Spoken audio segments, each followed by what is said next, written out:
पंचम सत्र में और मैं हूं आपके सामने डॉक्टर रूपाली चौधरी। और आज हम हिंदी भाषा का विकास इस प्रश्न पत्र के पाठ्यक्रम पर चर्चा करने वाले हैं। दोस्तों, द्वितीय वर्ष में आप सभी ने उपन्यास, नाटक, कथा, कथेतर, गद्य जैसी तमाम विधाओं को भली भांति जाना होगा, पहचाना होगा, अनुभूति ली होगी। लेकिन तनिक सोच कर तो देखिएगा कि भाषा न होती तो हमारी स्थिति आज कैसे होती। दिन की शुरुआत से लेकर रात तक न जाने हम किन किन शब्दों का उच्चारण करते हैं।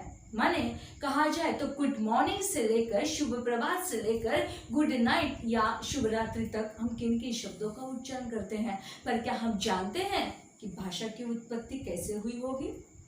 भाषा की उत्पत्ति के संदर्भ में क्या और कौन से अनुमान लगाए गए होंगे? और हाँ, यदि भाषा की उत्पत्ति हुई तो भाषा का राज भी तो हुआ होगा। भाषा की उत्पत्ति से लेकर उसके विकास के आयामों तक मानव और भाषा को कितने और कौन से प्रयास करने पड़े? क्या भाषा को अपना महत्व दर्शाने के लिए अन्य बोलियों को रोंदकर अपने ही अस्तित्व की रक्षा करनी पड़ी? बात जब विकास की आती है तो किन साहित्यकारों ने अपना योगदान दिया होगा? अभी तक तो महात्मा गांधी जी, पंडित मदन मोहन मालवीय जी, पुरुषोत्तम दास टंडन जी, डॉक्टर निर्मला श्रीवास्तव जी जैसे विद्वानों को हम भली भांति देख चुके हैं। लेकिन क्या इस संतों की भूमि कहलाने वाली खानदेश की मिट्टी में ऐसे विद्वानों का निर्माण हुआ होगा? निश्चित ही दोस्तों हुआ है, जो आज वे सराहनीय हैं। और उनमें लोक सेवक बाला साहब मधुकर राव चौधरी जी का नाम गिनाना अत्यावश्यक होगा, क्योंकि इन्हीं के कर कमलों से विश्व हिंदी अभियान की नींव को परिपक्वता मिली। साथ ही में हिंदी भाषा की महत्ता को रूपायित करने के लिए अविरल रूप से लेखनी निःशुल्क करने वाले कई पुरस्कारों से पुरस्कृत ऐसे भाषा वैज्ञानिक रहे जैसे मुबशर शाह जी, पीताम्बर सरोदे जी, विश्वास पाटिल जी, तेजपाल चौधरी जी ऐसे जाने माने भाषा वैज्ञानिक हैं जिन्होंने न केवल अपनी लेखनी चलाई बल्कि हिंदी भाषा के साथ साथ व्यंग्यात्मक रचना का भी निर्माण किया और लोगों का मनोरंजन एवं ज्ञानार्जन भी किया। उनमें अग्रगण्य माने जाते हैं डॉक्टर शंकर कुंतांबेकर जी। जी हाँ दोस्तों, अब निश्चित ही तौर पर यह सुनकर दिल में प्रश्न उभर कर सामने आ ही गया होगा कि आखिरकार इस भाषा का विकास कैसे होता है और वह भी हिंदी भाषा का विकास कैसे हुआ होगा। देखने में तो अत्यंत क्लिष्ट अर्थात कठिन ऐसा विषय है, परंतु आप बिल्कुल भी मत डरिएगा। यह आपके अपने निजी जीवन से संबंधित विषय है। किसी भी भाषा का अपने निजी निर्माण में जितना महत्वपूर्ण माना जाता है उससे भी भाषा का समझना महत्वपूर्ण माना जाता है। क्योंकि इसके लिए एक सुंदर सा उदाहरण हम आपके सामने देखते हैं, सुनिएगा। एक मराठी रेस्तरां होता है। उस मराठी रेस्तरां में एक अंग्रेजी कपल आता है और उस रेस्तरां का वेटर, जब अब मराठी रेस्तरां है तो स्वाभाविक तौर पर उस मराठी रेस्तरां का जो वेटर होगा वह भी मराठी होगा। अब जब रेस्तरां का वेटर उस कपल से पूछता है तो आपको क्या चाहिए? कपल में से एक की आवाज आती है, क्या? 2 कप टी। अब देखिए, उस अंग्रेजी अफसर ने क्या मांगा था? केवल 2 कप टी। मतलब साफ है, परंतु वेटर न आगे देखता है न पीछे, 2 तमाचे उस अंग्रेजी अफसर पर लगा देता है। तात्पर्य क्या होता है कि उस अफसर ने तो 2 कप टी मांगा था, मतलब क्या था? 2 कप चाय मांगी थी। लेकिन वो मराठी रेस्तरां में रहने वाला मराठी व्यक्ति 2 कप टी को नहीं जानता था। शायद आप लोग बड़े होशियार हैं मेरे प्यारे दोस्तों, आप लोग जान गए होंगे कि 2 कप टी का मतलब क्या होता है मराठी में। जान गए ना? चलो जानते हैं। 2 कप टी का मतलब होता है 2 कप टी। भाव देखिएगा, जब 2 कप टी मांगता है और ये 2 कप टी सुनता है तो दोनों में तो भड़ास निकालनी ही होगी। तो कहाँ ऐसा सुना जैसे 2 कप टी ऐसा उन्होंने सुना और वेटर ने पूरी भड़ास उस अंग्रेजी अफसर पर निकाल दी। देखिए दोस्तों, इस प्रकार अपने रोजमर्रा के जीवन से संबंधित यह विषय है, बड़ा रोचक विषय है। पाठ्यक्रम को देखकर ये कठिन है तो छोड़ देना है, तो छात्रवर्ग हम आपसे गुजारिश करते हैं कि अत्यंत सरलता से रोजमर्रा के उदाहरणों के साथ हम इस विषय की जानकारी को आपके सामने रखने का प्रयास करेंगे। दोस्तों, इसके लिए आपको भी स्टार्टिंग से एंड तक हर लेक्चर को देखना आवश्यक नहीं होगा, बल्कि अनिवार्य होगा। तो भाषा क्या है? तो भाषा किसी एक व्यक्ति के साथ नहीं है, बल्कि भाषा समाज के द्वारा गठित की जाती है। क्षेत्र के अनुरूप उसका नामकरण किया जाता है। जहाँ समाज है वहां पर भाषा है। भाषा के बिना समाज का कोई अस्तित्व नहीं है, और समाज का वैसे ही समाज के बिना भाषा का भी कोई अस्तित्व नहीं होता। भाषा और समाज का वैसे ही रिश्ता होता है जैसे चंद्रमा का चांदनी के साथ होता है, शब्द का अर्थ के साथ होता है, आकाश का धरती के साथ होता है, फूल का खुशबू के साथ होता है, और नदी का समंदर के साथ होता है। भाषा की महत्ता को प्रतिपादित करने के लिए राजा सेमेंटिक्स का एक छोटा सा उदाहरण बताते हैं और आगे बढ़ते हैं। देखिएगा, सुनिएगा। राजा सेमेंटिक्स ने क्या किया? तो दरबार से दो छोटे लड़कों को उठा लिया। एक बालक को उन्होंने घने जंगल में कैदी बनाकर रख दिया, और उस कैदी के बनाने के बाद उसके साथ में एक सिपाही को रखा गया। और दूसरा बालक, उस दूसरे बालक को समाज में रखा गया। कई सालों के पश्चात जब महाराज ने आदेश दिया दोनों लड़कों को हाजिर कर दिया जाए, तो क्या होगा? क्या हुआ होगा? Can you guess? नहीं? तो सुनिएगा। घने जंगल में रखने वाले लड़के के पास एक सिपाही रहा करता था, जो रोटी के टुकड़ों को उस लड़के को देता था, और रोटी के टुकड़ों को वो क्या कहलवाता था? तो बेकौस ये शब्द कहलवाता था। बस इतना एक ही शब्द उस बालक को पता था। निरंतर रूप से बेकौस शब्द के अलावा कुछ भी न सुनने पर वह बच्चा नितांत बहरा और गूंगा पाया गया। इसके विपरीत जिस समाज में लड़के को रखा गया था, वह एक परिपूर्ण विकसित बालक के रूप में अपना परिचय देने लगा। इन सभी उदाहरणों से अब आप परिचित हो ही गए होंगे कि भाषा का स्थान अत्यंत महत्वपूर्ण है, और इसी महत्वपूर्ण बिंदुओं पर, उनके तथ्यों पर हम चर्चा करने वाले हैं। सर्वप्रथम तो हम हमारे प्रश्न पत्र को दोहराएंगे। आप भी दिल थाम कर सुनिएगा, क्योंकि भुगता हुआ यथार्थ तो यही कहता है कि प्रश्न एवं उसके उत्तर तो भली भांति याद आ ही जाते हैं, लेकिन प्रश्न पत्र का नाम ठीक ठाक ढंग से याद नहीं कर पाते। तो कभी भी नहीं भूलिएगा, यह आपसे जुड़ा विषय है, आपके परिवार से जुड़ा विषय है, आपके दोस्तों से, रिश्तेदारों से, शिक्षकों से, पूरे समाज से जुड़ा हुआ विषय है, जिसे हम दिन की शुरुआत से रात तक देखते हैं, सुनते हैं, बोलते हैं, अनुभव करते हैं। याद आ गए ना? स्टार्टिंग में ही हमने जो कहा था, याद कीजिए। जी हाँ, हिंदी भाषा का विकास। हिंदी भाषा का विकास। आप भी दोहराते जाइएगा, हिंदी भाषा का विकास। और एक बार, हिंदी भाषा का विकास। और एक बार याद कीजिएगा, हिंदी भाषा का विकास।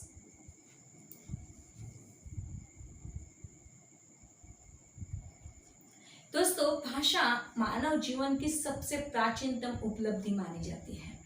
ज्ञान के विस्तार में भाषा का ही योगदान माना जाता है। हम यूं भी कह सकते हैं कि समस्त मानव जाति की संवेदना को अभिव्यक्त करने वाला सशक्त माध्यम भाषा है। इन्हीं बिंदुओं के साथ आज हम हमारी पहली इकाई पर चर्चा करेंगे, और हमारी पहली इकाई का नाम है भाषा का सैद्धांतिक विवेचन।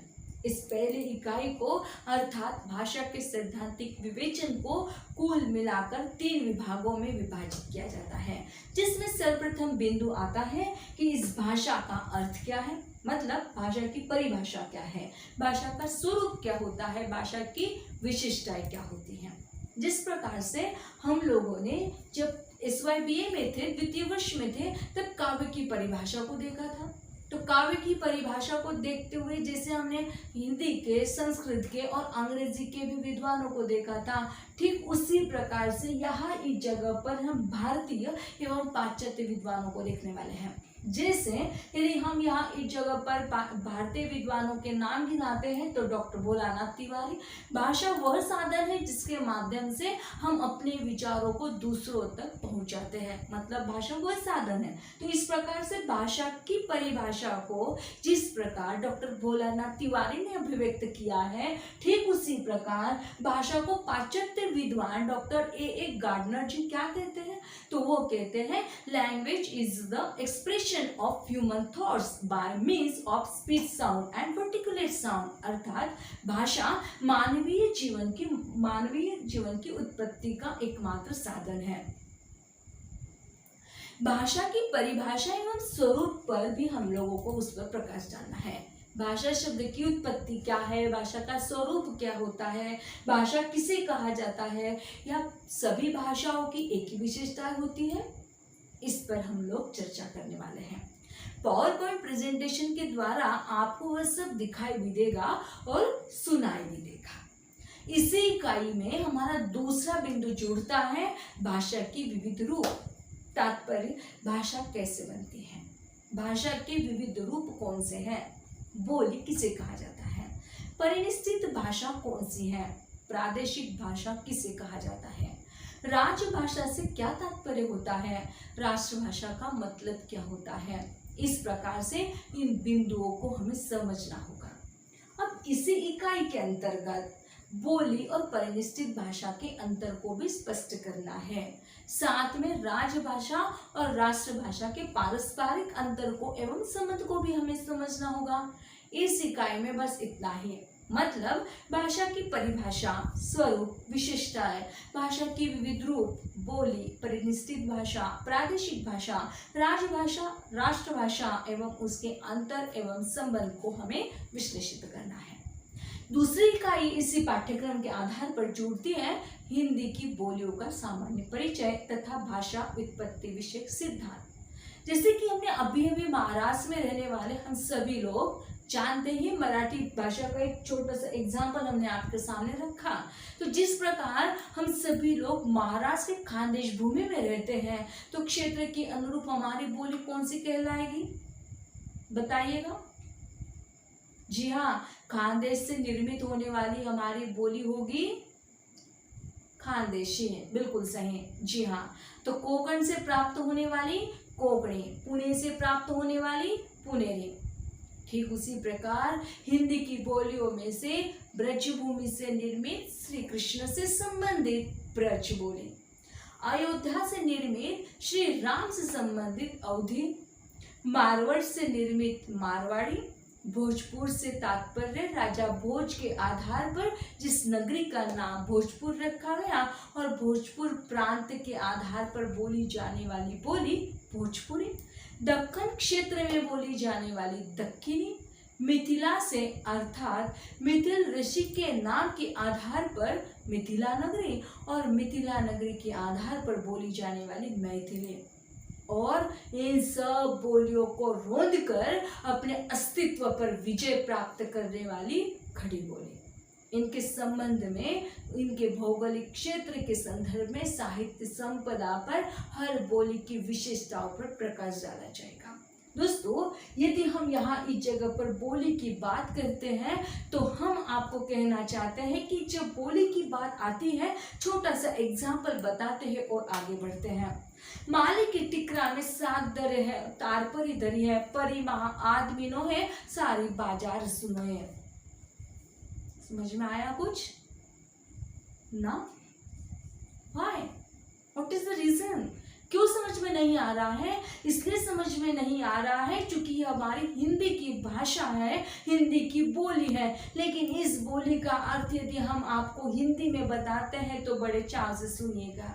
मालिक की टोकरी में सब्जी रखी थी, तराजू भी रखा था, परंतु वहां उस जगह पर एक भी आदमी नहीं था और सारी बाजार सुनी थी। अब समझ में आया? दोस्तों, इसी प्रकार से हम आपको इस इकाई में बोलियों के संदर्भ में बात करने वाले हैं। इसी इकाई में हमारा अगला पॉइंट जुड़ता है भाषा का उत्पत्ति विषयक सिद्धांत, जिसमें द्व्युत्पत्ति सिद्धांत पहला सिद्धांत आता है।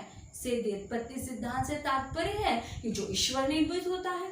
फिर ईश्वर निर्मित से तात्पर्य कि शंकर जी का डमरू जब बजता है तो कब नारद जी की वीणा आलापने लगते हैं, और जब शंकर जी का डमरू बजता है नारद जी की वीणा आलापती है, तो फिर दोनों से भाषा की उत्पत्ति हुई होगी, ऐसा मात्र अनुमान लगाया जाता है। दूसरा सिद्धांत जुड़ता है धातु सिद्धांत। अब धातु सिद्धांत के मानने वालों के अनुसार धातु से तात्पर्य ध्वनि से होता है। अब ध्वनि अलग अलग प्रकार से भी हो सकती है, जैसे देखिएगा अब यहाँ इस जगह पर यदि हम यहाँ पर आवाज सुने, ये भी ध्वनि है, ये भी धातु है। अब जब ध्वनि यानी क्या, तो दो चीजों से दो आवाज, जब दो चीजें एक दूसरे से टकराती है तो उस दोनों वस्तु किसी एक दो वस्तु के टकराव से निर्मित होने वाली जो ध्वनि होती है उससे ही आवाज, उसी आवाज को ध्वनि कहा जाता है। तो उस ध्वनि से होती है, तो जैसे गहरे कुएं में पत्थर डाले जाने से, अमावस की काली रात में, रात के घने सन्नाटे में, जंगल में पैरों की आहट जब होती है और जिस आवाज का निर्माण होता है और इसी से भाषा की उत्पत्ति हुई होगी, ऐसा मात्र अनुमान लगाया जाता है। अगला सिद्धांत है अनुकरण सिद्धांत। अनुकरण सिद्धांत के मानने वालों के अनुसार मनुष्य ने पशु पंछियों के शब्दों के अनुकरण के आधार पर तथा प्राकृतिक पदार्थों के द्वारा उत्पन्न नैसर्गिक ध्वनियों के आधार पर नामकरण और शब्द निर्माण का होना माना जाएगा। वैसे ही जिस प्रकार से ये सारी चीजों को देखा, तो श्रम का परिहार करने हेतु श्रम परिहार सिद्धांत का निर्माण हुआ। जैसे मल्लाह जब नाव चलाता है तो अपने श्रम का परिहार करने के लिए वो गीत गाता है, और गीतों का उच्चारण स्वर कौन सा होता है आप लोग जानते होंगे, बताइएगा। नहीं तो मल्लाह का उच्चारण स्वर होता है हो हैया हो रे। और जब पनघट पर कपड़े धोने वाली महिला, अब तो पनघट नहीं रहा, लेकिन जब प्राचीन काल में वो नारियां पनघट पर कपड़े धोने के लिए जाती थी तो महिलाओं के मुंह से निकलने वाली अनायासी तौर पर जो ध्वनि निकलती है, तो उसी से भाषा की उत्पत्ति हुई होगी, ऐसा मात्र अनुमान लगाया जाता है। ठीक उसी प्रकार मनोभावाभिव्यक्ति सिद्धांत है। मनुष्य जब भावावेश में जाता है तो उसके मुख से दुख के समय अरे रे ये क्या हुआ, सुख के समय वाह वाह, इस प्रकार के शब्दों का जब निर्माण होता है और इन्हीं शब्दों के आधार पर भाषा की उत्पत्ति हुई होगी, ऐसा मात्र अनुमान लगाया जाता है। द्व्युत्पत्ति सिद्धांत, धातु सिद्धांत, अनुकरण सिद्धांत, श्रम परिहार सिद्धांत और मनोभावाभिव्यक्ति सिद्धांत, इन सिद्धांतों से स्वीट महोदय ने समन्वय कर दिया और नया सिद्धांत हमारे सामने आ गया, जिसका नाम है समन्वय सिद्धांत। अब समन्वय सिद्धांत का निर्माण कर उन्होंने भाषा की उत्पत्ति पर अपना अनुमान लगा दिया, परंतु भाषा की उत्पत्ति कैसे हुई, इसे देखने सुनने के लिए आपको हमारा लेक्चर सुनना होगा। हमारी अगली इकाई है हिंदी भाषा के विकास में व्यक्तियों एवं संस्थाओं का योगदान। अब देखिएगा, जैसे हमने पहले ही आपको बता दिया था कि अलग अलग प्रकार के व्यक्तियों ने, अपने संस्थाओं ने योगदान दिया। तो जैसे डॉक्टर मूब शाह, डॉक्टर शंकर पुणितांबेकर जी, डॉक्टर तेजपाल चौधरी जी, डॉक्टर पीताम्बर सरोदे जी, डॉक्टर विश्वास पाटिल जी, इन सभी व्यक्तियों से हमें परिचित होना होगा। समय रहा तो निश्चित ही तौर पर इनमें से संभाव्य व्यक्तियों से हम साक्षात्कार की प्रवृत्ति से भी आप सभी को लाभान्वित करवाएंगे। और इसी इकाई में हिंदी के प्रचार एवं प्रसार में सामाजिक संस्थाओं का योगदान भी है, जैसे ईसाई मिशनरी, ब्रह्म समाज, थियोसॉफिकल सोसाइटी, अर्थात स्थापना से लेकर उसके योगदान तक पूरे विस्तृत विवेचन को हमें देखना होगा। इसी इकाई में हमारा अंतिम बिंदु जुड़ता है हिंदी के प्रचार प्रसार में साहित्यिक संस्थाओं का योगदान, जिसमें सबसे पहली होती है नागरी प्रचारिणी सभा काशी, हिंदी साहित्य सम्मेलन प्रयाग, राष्ट्रभाषा प्रचार समिति वर्धा। शायद आप लोग जानते होंगे कि राष्ट्रभाषा प्रचार समिति वर्धा के द्वारा अनेक प्रकार की प्रतियोगिता, परीक्षाएं भी ली जाती हैं, क्योंकि वह केवल देवनागरी लिपि और हिंदी से रिलेटेड होती हैं, जैसे कोविद, जैसे रत्न, इस प्रकार के। राष्ट्रभाषा प्रचार सभा पुणे, दक्षिण भारत प्रचार सभा मद्रास, इन सभी संस्थाओं की स्थापना, इनका कार्यकाल, इनके प्रयत्नों की समसामयिक विवेचन हमें देखना होगा। संभव हो पाए तो राष्ट्रभाषा प्रचार समिति वर्धा और राष्ट्रभाषा प्रचार सभा पुणे को भी हम सभी छात्राओं को ले जाकर आपकी जानकारी में निश्चित ही ज्ञानावृद्धि होगी, हम वादा करते हैं। इस प्रकार अत्यंत अल्प समय में हमने आपके सामने इस प्रश्न पत्र के पाठ्यक्रम को रखने का प्रयास किया है, परंतु यह केवल ट्रेलर है दोस्तों। हाँ, हम आपको फिर से बताना चाहेंगे कि यह केवल ट्रेलर है। मुझे पूरा विश्वास है कि आपको ट्रेलर निश्चित ही पसंद आया होगा। आप फिल्म देखने अर्थात हमारा क्लास अटेंड करने जरूर आएंगे। दोस्तों याद रखिएगा, आपको हिंदी भाषा का विकास इस पाठ्यक्रम में 3 क्रेडिट का होना आवश्यक होगा। पाठ्यक्रम की झलक मात्र आपने देखी, मतलब इस इंट्रोडक्टरी सेशन में आपने केवल पाठ्यक्रम की झलक देखी है। प्रश्न पत्र का प्रारूप जैसे ही तैयार होगा वैसे ही आपके गूगल क्लासरूम पर डाल दिया जाएगा। यह पूरा का पूरा जो पाठ्यक्रम है, जिस पाठ्यक्रम को हमने आज जिस पाठ्यक्रम का विवेचन आपके सामने किया है, शायद हो सकता है कि आपके गूगल क्लासरूम पर हमने डाला है तो आप उस पर देख भी पाओगे। दोस्तों आप सभी से हम गुजारिश करते हैं कि अगले लेक्चर्स में आपको जरूर जुड़ना है और आपके पाठ्यक्रम का जो विषय है हिंदी भाषा का विकास, उसे याद करना ही है।